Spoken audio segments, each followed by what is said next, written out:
Welcome back, Western Slope. It is a sensational Sunday, like I said earlier. It's a cold one at that as we wrap up that year of 2023. But I'm Josephine Sage, and guess what? Like Michael Lagerwell said, we are here live on Powderhorn Mountain, and there's quite a lot going on for a Sunday night, I will say.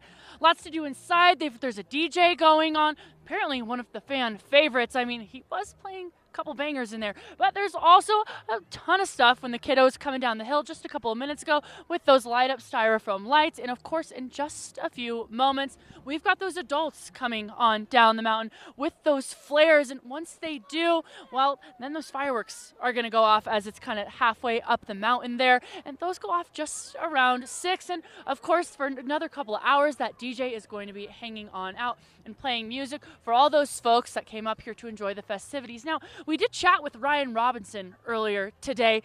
Got a, good conversation in with him, but he said that this tradition has been going on basically since he can remember. He's from the Grand Valley, and since he was about 3-4 years old, when he can remember, it's been going on with this tradition on New Year's Eve. And well, he said there's no plans to stop anytime soon. But in terms of that weather for this evening, we are expecting those temperatures even right now, feeling about 20 degrees. So I've got these gloves on, hat. I'm even going to say I almost have 2 jackets on. The guys behind the camera, well, one of them's got a Snuggie on, but stay with me on that because it is quite comfy. And even if you're headed out and about in Grand Junction tonight, those temperatures are also staying cool. That's right, we are going to be in that sub-freezing range, mid to upper 20s during these evening hours as you're headed out for those plans this evening. And of course, drive safe. Those roads aren't really looking to be icy or wet this evening, but if you are headed over that I-70 corridor or down towards that Four Corners region in the next couple of days, there could definitely be some wet roads.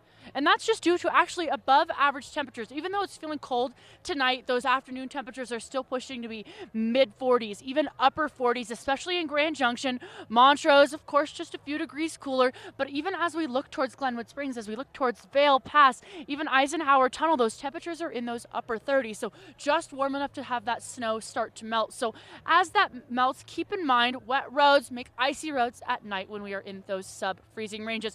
If you haven't already, I know it hasn't snowed too much, but get those tires checked. Make sure you have that 3/16 inch of that tread, or you're carrying chains on you because chain law's been active on I-70 since the beginning of September and will stay active until the end of May. So keep that in mind if you're headed out and about. And we'll even notice, for the rest of this upcoming week of 2024, the start of the beautiful year of 2024, those temperatures are going to continue to stay in those 40s. And as we wrap up the week, guess what? Thursday and into Friday, there is a slight chance for some unsettled weather to start moving on in. That's right, there's going to be some storms through those central and even through those northern mountains. We're not really looking at too much accumulation. 4 or 5, maybe 6 inches is pushing it through that continental divide region, but mostly pleasant for at least us here in the valley. Maybe some slight chance for some rain on Thursday and Friday. But stay with us. We've got more news after the break.